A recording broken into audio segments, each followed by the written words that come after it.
जादु। Hello guys, अस्ति हामीले अरुणोदयको पैसा भेटेको मामाले दिनुभएको अरुणोदय पैसाको भेटेको हामीले भिडियो बनाएको थियौँ। भाइरल भयो, धेरै धेरै कमेन्ट पनि आएको छन्। त्यो कमेन्टको पनि रिप्लाई बादमा दिनेछु। भिडियोमा धेरैले कमेन्ट गरेका थिए कि मामाले दिएको अरुणोदयको पैसा के गर्यौ, खायौ कि या केहीमा लगायो कि भनेर हामीहरूलाई धेरै क्वेसन आएको थियो। र आज हामीले खोइ म्याडम देखाइदियो अरुणोदयको पैसा। यो हामीले यो काम गर्दैछौँ। यो के अरे कत्थाको पुली लगाउँदैछु। मामाले दिएको पैसाको फर्स्ट इन्भेस्टमेन्ट। अरू पनि इन्भेस्टमेन्ट गर्न छ, बाँकी चाहिँ हामीहरू आगामी दिनमा बताउने छौँ के गर्छौँ। र अहिले यो फर्स्ट इन्भेस्टमेन्ट है। यहाँ म्याडम रोपेर पनि देखाइदेऊ न म्याडम। म्याडमको ड्रेस पुरा कष्ट गर्दैछु म्याडम। मैले 9000 पाएकोमा चाहिँ मैले चाहिँ इन्कम गर्दैछु। मामाले फर्स्ट इन्भेस्टमेन्ट नि जे गर्छौ गर्नु, तिमीलाई 9000 दिएको छु महिलालाई भन्नुभएको। मैले चाहिँ पुली लाउँदै पुरा एकदम यति कष्ट गर्नु नजाग्ने यसको काम मैले लगाएको छु। जागेछ भने पछि मेरै हुन्छ फाइदा, मामालाई त हुने होइन, मलाई नि हुने हो। र चाहिँ म अहिले हामीले एकदम वहाँबाट लगाएर आउँदैछौँ।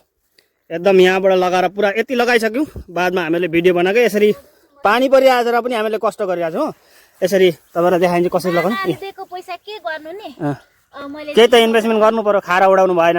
र सबैलाई म रिक्वेस्ट गर्न चाहन्छु, त्यो जुन हाम्रो अरुणोदयको पैसा हेमन्त मामाले दिनुभएको छ त्यसको माने राम्रो काममा लगाउनुहोस्। यो पनि एउटा हामीले जुन गर्दैछु काम, यो पनि फ्युचर यता फ्युचरमा केही एउटा राम्रो हुन्छ यसले।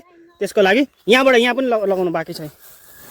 फ्युचरमा केही राम्रो हुन्छ भनेर लगाइरहेको छु होइन। अब म्याडमले पनि कष्ट गर्नुहुँदैछ आज।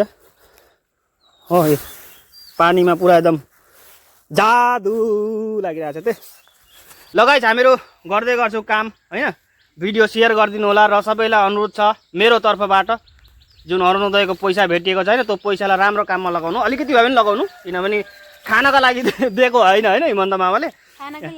खानाका लागि दिए पनि त त्यसलाई पैसालाई 1-2 हजार या 5,000 10,000 इन्भेस्टमेन्टमा गऱ्यो भने राम्रो हुन्छ नि त होइन। खानै दिए पनि त्यो पैसालाई राम्रो काममा लगाउनु होला। र सबैलाई के भन्न चाहनुहुन्छ?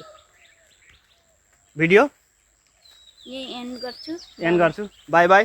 भिडियो सेयर गरिदिनु होला, लाइक गरिदिनु होला, फलो गरिदिनु होला सबैलाई। By by. जय गोर्खा।